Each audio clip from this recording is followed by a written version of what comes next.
మేడ్చల్పాలెం అని ఒక పల్లెటూరు నుంచి వచ్చాం సార్ మేము. మేడ్చల్పాలెం అనే పల్లెటూరు నుంచి వచ్చామండి మేము. మాకు రైల్వే రూట్ ఉండే గత సంవత్సరం 2 సంవత్సరాల కిందట ఒక 4-3 సర్వేలు చేశారండి. ఆ సర్వేలన్నీ కూడా మరి పెద్ద పెద్ద రైతులు భూస్వాములంతా కూడా వాళ్ళు ఒప్పుకోకుండా పేదలు ఇంటి మీదకి మరి తరలించారు. లేకపోతే మరి ఈ రైల్వే శాఖ మరి మరి సర్వేరు గారు ఉంటారు కదండి, ఆయన కూడా మరి పేదల ఇంటి మీదగా వచ్చాడని సర్వే చేస్తున్నాడు. ఆయన మేము అడిగాము. అడిగితే మీ సమాధానం చెప్పాల్సిన అవసరం మాకు లేదు, మా డిపార్ట్మెంట్ చెప్పుకుంటాము, అది మా ఇష్టం అని చెప్పేసి దౌర్జన్యంగా మాకు అక్కడ రైల్వే మార్కులు పెట్టారండి. రూట్ ఇలాగా వస్తుందని చెప్పేసి అండి.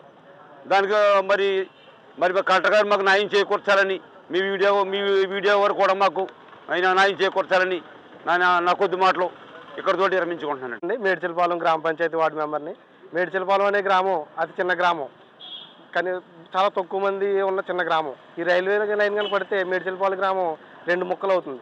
2 ముక్కలు అవడం విషయం పక్కన పెడితే ఈ ఏదైతే ప్రస్తుతం అనుకుంటున్నారో ఆ రైల్వే మార్గం కనుక జరిగితే షెడ్యూల్ కులాలు, షెడ్యూల్ తెగలు, అతి నిరుపేదలు, రెక్కాడితే కానీ డొక్కాడని కుటుంబాలు నీళ్ళలు ఉన్నాయండి. వారు మరలా ఆ ఇల్లు నిర్మించుకోవాలంటే వాళ్ళ తరం కాదు. ఎందుకంటే వాళ్ళు చాలా కష్టపడి గల్ఫ్ దేశాల్లో ఉంటూ, కుటుంబాలను వదిలి గల్ఫ్ దేశాల్లో ఉంటూ ఇల్లు నిర్మించుకున్నారు.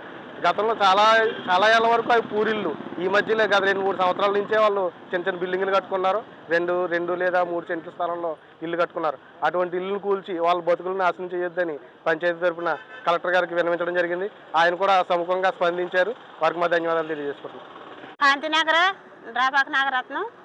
ఏంటంటే మేము ఇంతవరకు లోన్ ఇస్తామన్నా ఇల్లు కట్టుకోలేకపోయాము.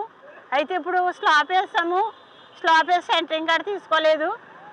అయితే లోన్ కాడ సెలక్షన్ అయింది. మేము ఏదో సంతోషంగా మేము ఆనందంగా స్లాబ్ వేసుకున్న తర్వాత రైల్వే వచ్చింది. 4 సంవత్సరాల కింద బెయ్యి పెట్టారు.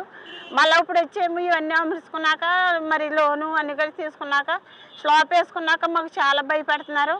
కానీ ఇది మేమే ఏ రకంగా మేము బతకాలో, ఏ సాగుకి వెళ్ళాలో మాకు అర్థం కావట్లేదు. మాకు 2 ఆధారం లేదు సార్.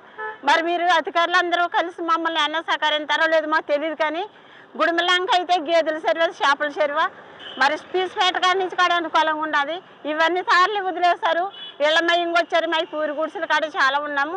మరి ఇంచుమించు 100 ఇళ్ళు ఉన్నట్టు ఉన్నాం మేము. మాకు 2 సహకారాలు ఏమీ లేవు. మేము ఎక్కడికి వెళ్ళాలని వెళ్ళలేము. ఒకవేళ మమ్మల్ని దౌర్జన్యం చేసినా కానీ మా సేవలు చూస్తారు తప్పక మాకు 2 ఆధారం లేదు. తలగాసుకుని పూరి గుడిసి లేకుండా బ్రతుకుతున్నాం మేము. అటువంటి వాళ్ళ పూరి గుడిసిన వాళ్ళు లోన్ అని మమ్మల్ని చూపించి ఈరోజు మమ్మల్ని ఈ రోడ్లో ఉండి తిప్పుతున్నారు. ఏదో సంతోషంగా ఆ చిన్న ఇళ్ళు వేసుకుని అందరూ తలగాసుకుందంటే రోడ్లన్నీ తిప్పుతున్నారు మమ్మల్ని. దయచేసి మమ్మల్ని బయటికి రాకుండా మా ఇళ్ళలో మేము తలదాసుకునేలాగా, మమ్మల్ని మనశ్శాంతిగా నిద్రపోయేలాగా మాకు న్యాయం చేకూర్చాలని మిమ్మల్ని అధికారులందరూ ఆశీర్వదిస్తున్నాము. ఈ వారికి మెమోరాండం ఇవ్వడానికి రావడం జరిగింది. వారి మొర ఆలకించమని చెప్పడం జరిగింది.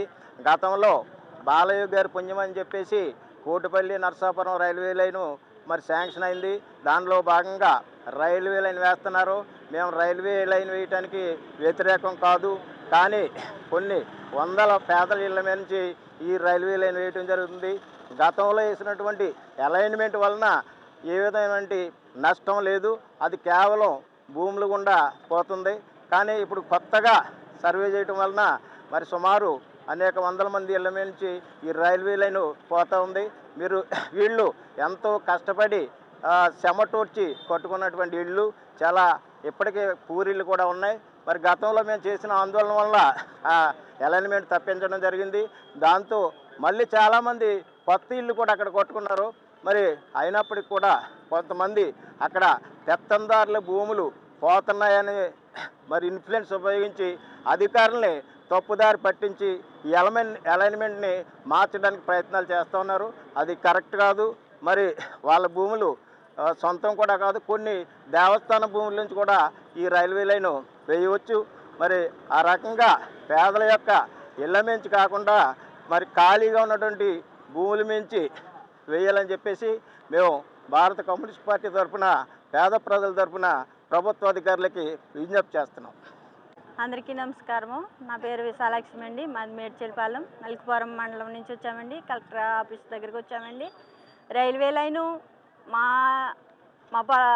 ఇళ్ళ మీద నుంచి వెళ్తుంది అనేసి అండి మేము వచ్చామండి. మాకు ఒక 3 సెంట్లు భూమి కొనుక్కునండి, చేను కొనుక్కుని పూడ్చుకుని మేము గల్ఫ్ దేశాలు వెళ్ళండి.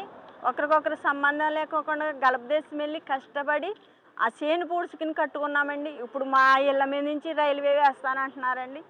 మాకు మళ్ళీ దానికి సహాయం చేసినా కానీ మేము ఎక్కడికి వెళ్ళామండి. మా సేవల మీద నుంచి అయినా రైల్వే వేసుకోమనండి. రైల్వే కాదంటలేదు కానీ ఖాళీ పొలాలంట, అలాగే గుడుమలంక చెరువు ఉందండి, ఆ నీళ్లు మాత్రం మంచి నీరు మాత్రం కాదండి. గేదెలు చేపలు పెంచుతారండి, చాటింపు వేసి కూడా చేపలు అమ్ముతారండి, అందులో బట్టలు సుంకుంటారు, అందరికీ తెలుసండి. ఆ చెరువు మీద నుంచిగా వేసుకోమని మనం చేసుకుంటున్నామండి. మా ఇళ్ళ మీద నుంచి మాత్రం రైల్వే వేస్తే మాత్రం ఊరుకునేది లేదండి. మా సేవల మీద నుంచి అయినా రైల్వే వేసుకోమనండి, కానీ మేము అక్కడి నుంచి తప్పుకునే ప్రసక్తి లేదండి. మేము కష్టపడి కట్టుకున్నామండి. వేరే పొలాలంపుడు మాకు లేవండి, అసలు ఇంకా ఆస్తులు పాస్తులు మాకంటూ ఏమీ లేవండి. దయచేసి మా విన్నపము అంగీకరించమని అడుగుతున్నాను.